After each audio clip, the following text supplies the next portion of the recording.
G'day, we're on the largest sand island in the world. And we're taking you on an expedition to show you how wild animals thrive in this environment built on sand. The winds and oceans have created this massive sand mass over millions of years, and it's still continuing to evolve. Even as we watch, the sand is still moving. Separated from the Australian mainland, Fraser Island has become a living museum with pristine rainforests, endless sandy beaches, and incredible wildlife, including one of Australia's larger predators, the dingo. Whew. So join Terri and I in this dingo's paradise as we explore the island of time.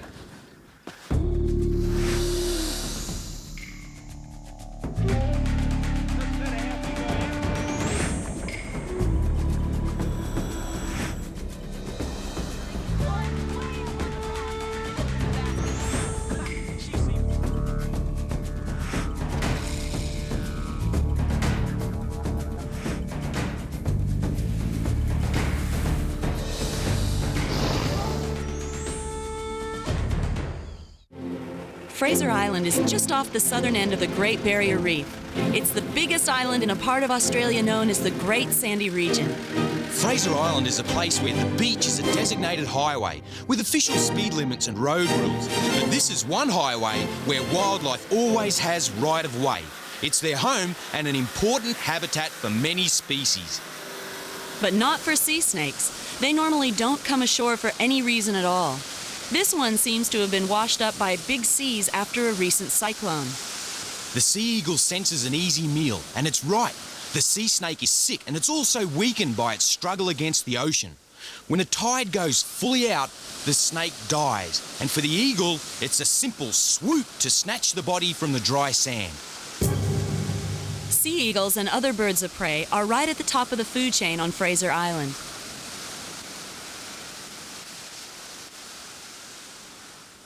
They share the top spot with dingoes. In Australia, they occupy the place held by wolves in America and Europe. Wow, these look like they're probably still young dingoes. Puppies, I think. They look like probably two brothers and a sister, and they're going through the rituals of reaching sexual maturity. You got the camera? This pair seems totally unconcerned by the fact that we're moving in really close. It's not because they haven't noticed us.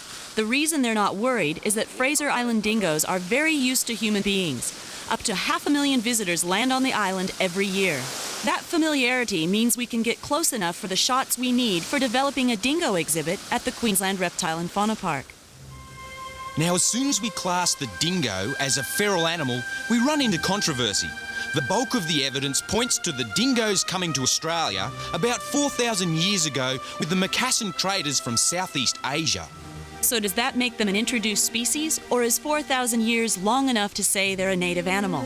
It's a question that will be argued for a very long time. And we've got some great shots for our dingo display that we're setting up back home at our wildlife park, and we're gonna get even closer.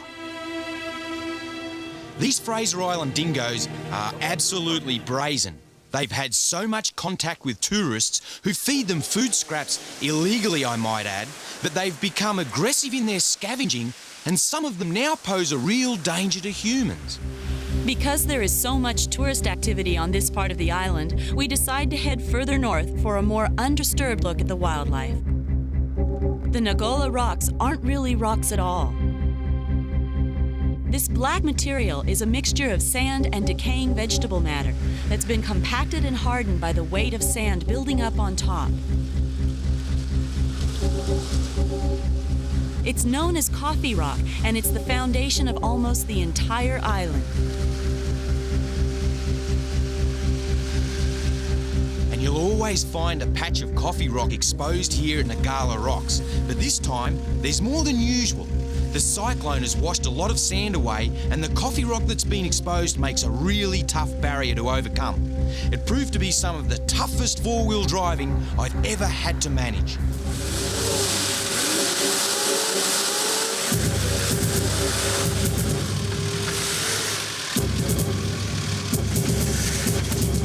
Phew.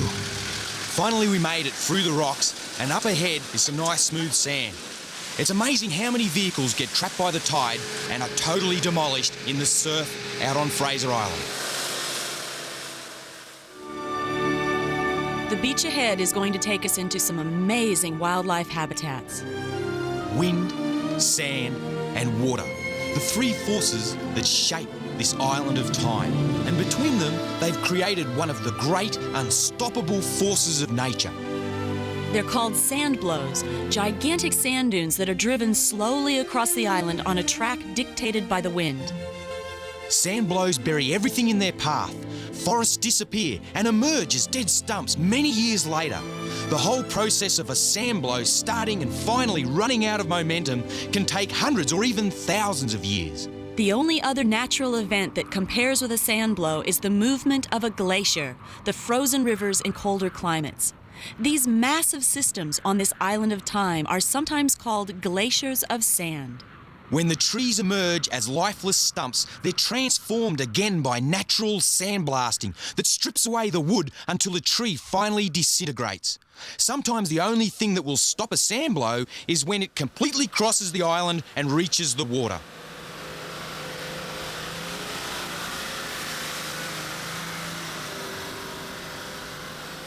When we return to the beach, the ever-present dingoes lead us to a large green turtle stranded on the beach. Unfortunately, she looks very tired and perhaps debilitated. We need to measure the animal and take notes of the circumstances to pass on to the Department of Environment, who have wildlife researchers who are discovering more about the habits and life cycles of these incredible reptiles.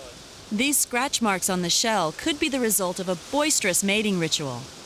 Hard shell was some protection, but when we take a look at the flipper buried in the sand, we see the wounds inflicted by one of the many sharks in these waters off Fraser Island. There's nothing we can do to help. Injuries as serious as these can be fatal. The turtles are very tough survivors and can live up to 100 years, but the head and flippers are always vulnerable. The turtle's best chance is simply to be left alone.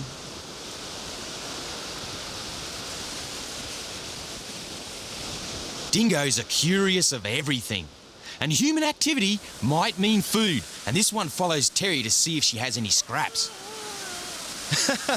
He's apparently very playful and always hungry.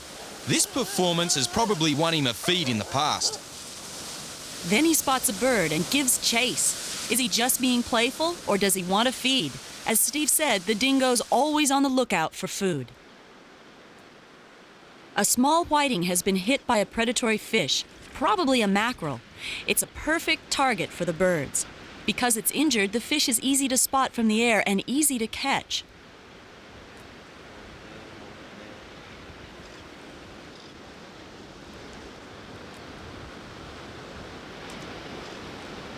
A Brahminy kite is the first to swoop. Then it has to defend its catch against the sea eagle that had been circling the same feed.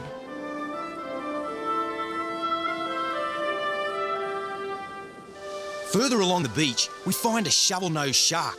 Now, this bloke is a hunter in his own right, but he's been taken out by a much bigger predator, probably another large shark. Dingoes that patrol the shoreline find many of their meals washed up from the sea. This one's even trying his powerful jaws on a coconut.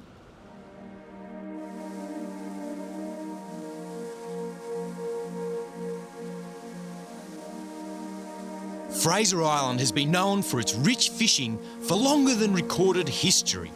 And in the waves, the dolphins are hunting fish and enjoying the surf. They're so close to the beach that we decide to stop. It's the perfect opportunity to get close enough to film them as they ride the waves. Now, this little boat isn't designed for the surf.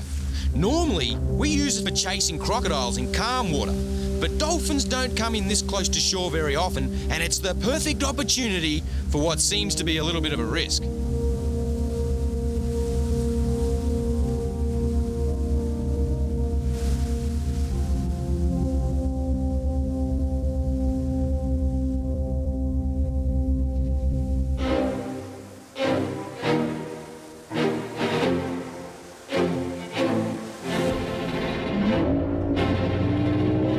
There's a fascinating story that early European visitors recorded about the dolphins and the Fraser Island Aborigines. The local tribes used to work with the dolphins to increase their haul of fish. The dolphins would herd the fish to shore where the Aborigines could catch them more easily. The dolphins' part of the deal was to share in the catch.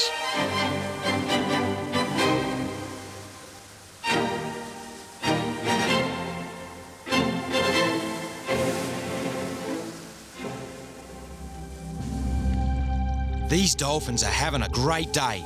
They love to interact and play with the boat and the surf.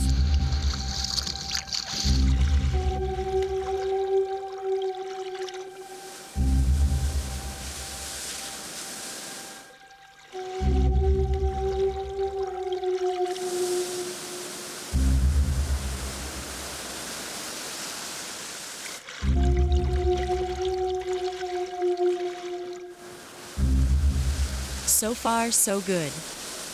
We've been capturing some great shots of dolphins. It's wonderful to record the natural behavior of dolphins at play.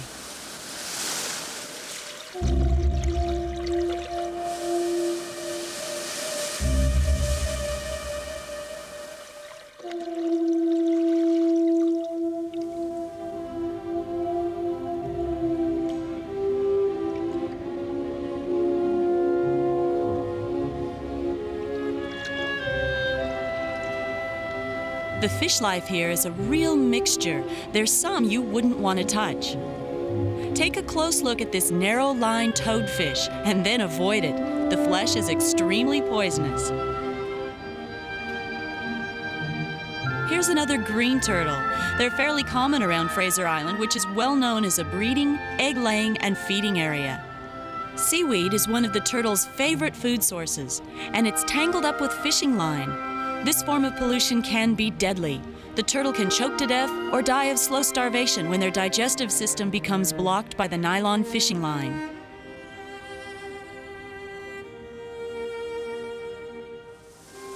Wow, our attention quickly turns to a pair of green turtles mating close to the shore.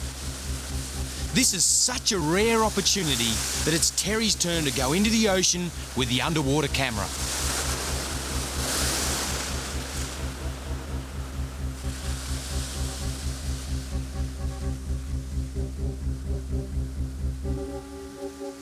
While filming, we're very careful not to interrupt. The mating turtles seem to be oblivious to our presence. The individual turtles swimming around the pair are also part of the ritual. Turtle mating is a group event. I'm trying to avoid upsetting the turtles, make sure my wife doesn't drown, avoid the surfing. Disastrous results.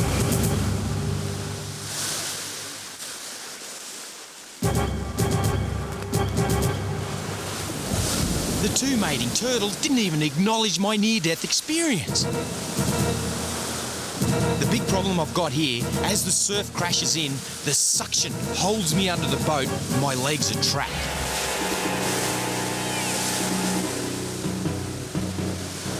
It looks disastrous for us, but even all this activity wasn't enough to distract the turtles from the task of ensuring the continuation of their species. Both Terry and I were concerned about each other, but our greatest concern, as always, is not upsetting this once-in-a-lifetime experience, the two turtle lovers.